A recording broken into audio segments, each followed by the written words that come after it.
சௌஜன்யா வழக்கு கர்நாடக மாநிலத்தில் 2012ஆம் ஆண்டில் நடைபெற்ற ஒரு முக்கியமான குற்றச்சம்பவமாகும்.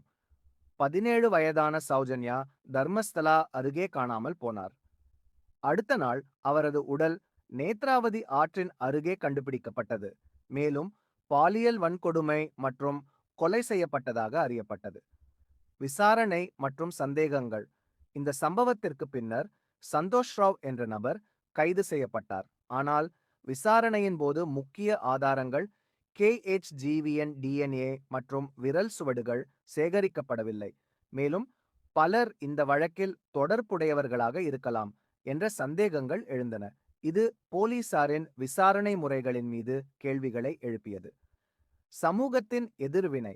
சௌஜன்யாவின் குடும்பத்தினர் மற்றும் பொதுமக்கள் போலீசாரின் செயல்பாடுகளை எதிர்த்து போராட்டங்களில் ஈடுபட்டனர்.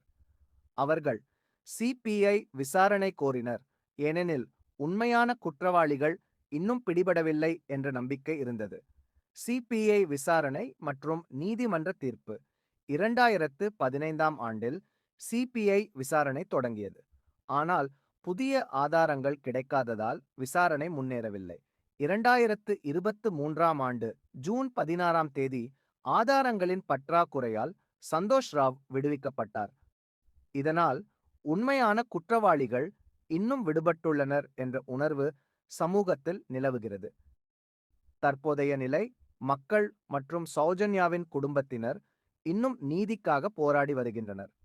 இந்த வழக்கு சமூகத்தில் நீதி அமைப்பின் செயல்பாடுகள் குறித்த முக்கியமான கேள்விகளை எழுப்பியுள்ளது. Justice for Soujanya